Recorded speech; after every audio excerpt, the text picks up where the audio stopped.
come here. You want to see the monkey? Where is he? Way up there with that silver ball. He's eating next to the silver bowl, you see him? Oh, yeah. And then there's someone, oh, there's a guy in this hammock, you can see him moving around up there. Daddy picked you up? See him. Daddy picked you up? See him in the hammock? Dad doesn't know. You see the hammock, dude? See this fluffy? The scarf material coming out.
And then Dad was saying, look, there's the fish.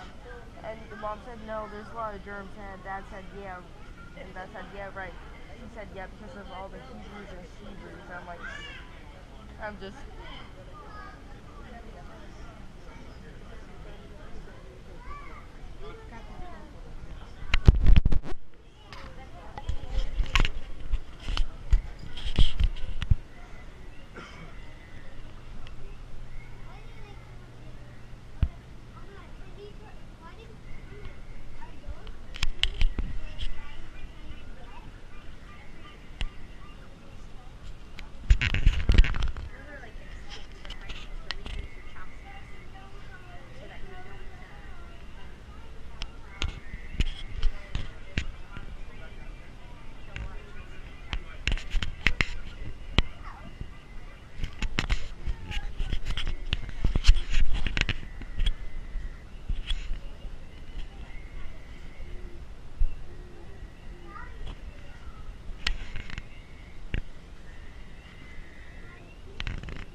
Good afternoon and welcome to Jenkensons Aquarium.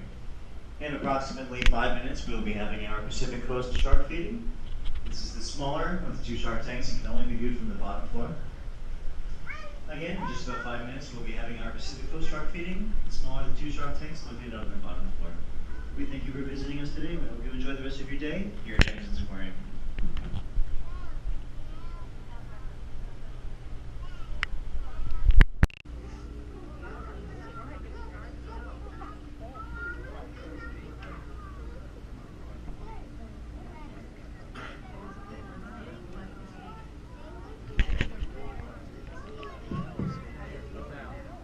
Good afternoon, everybody, and welcome to our Pacific Coast shark feeding. I just ask that anybody up by the windows, if there's anybody up by the windows, please don't bang on the windows, because it will scare the animals. Now here in our Pacific tank, we've got a variety of different animals. There are plenty of sharks that you're going to see. There's the 2 of the spots who are swimming back and forth. Those are known as the leopard sharks. The other guy that you're going to see swimming back and forth, the bigger one with the black tips on his fins, he's a black-tip reef shark. Now all the way to your right, swimming up along the wall, you're going to see our horn shark. And the reason why they're called horn sharks is because on their dorsal fins they do have these little horn-like things as a protection in case anything from the top tries to. You also see our leopard eel swimming back and forth. Those are leopard moray eel.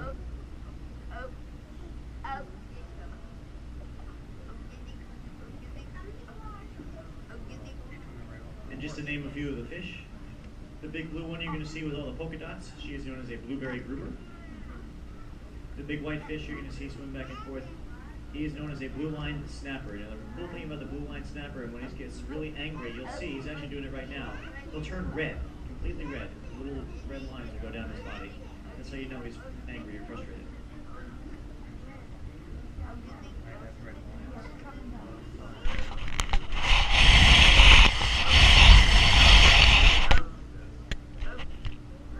Also hiding there, we also have our giant hawkfish. He's the one who's always going to be like perched, like a pipe or a rock. They have no swim bladder, so it's very difficult for them to maintain their buoyancy while they swim. So they say most of their time just spending in one spot.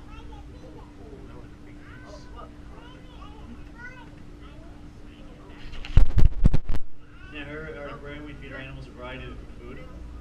All of our food comes to us frozen, and when we thaw it out, it'll lose nutritional value, so we will fortify the food with vitamins, so all of our animals here do get vitamins.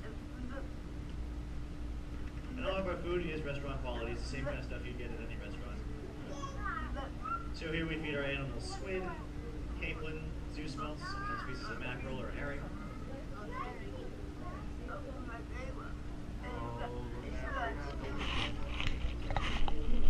And we feed these guys 3 times a week.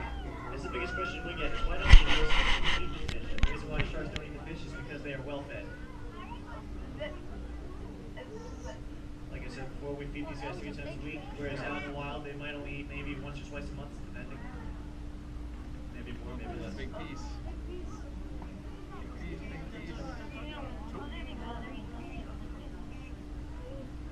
Now the other reason why the sharks won't eat the fish in the tank, in either tank, is because sharks are known as opportunistic feeders. What that means is sharks are only going to go after the sick, dying, or injured fish. It's a much easier catch. If the fish is healthy, there's a good chance the fish can actually outswim the shark. The problem with the shark is that he spends all of his energy trying to fish that he doesn't get. He can actually sink to the bottom and suffocate.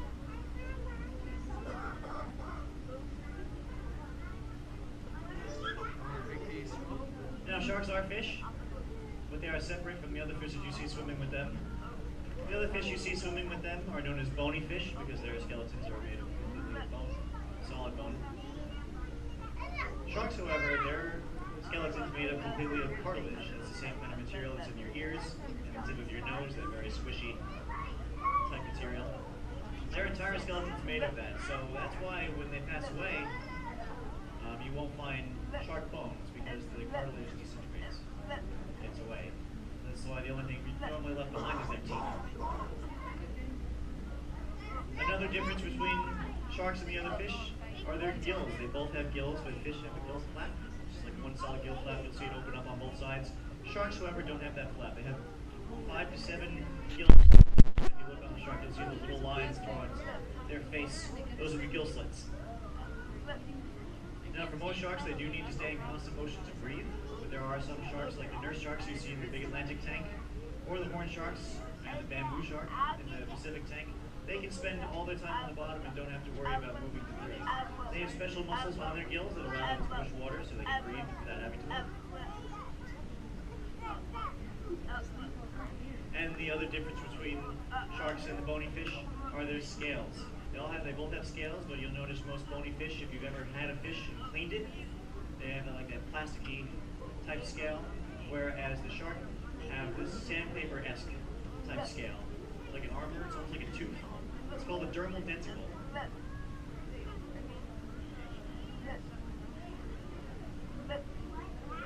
Now sometimes when a shark eats, because their skin is so tough and rough, little bits of food get caught in their skin. And that's where you see the shark suckers come in. We actually have a shark sucker in our first tank that you saw when you came in, the first big one. What they do is the shark suckers, they attach themselves to the shark, and they eat the little bits of food that get caught in their skin. And that's important because if they don't, the little bits of food can deteriorate and start eating away holes in the shark skin.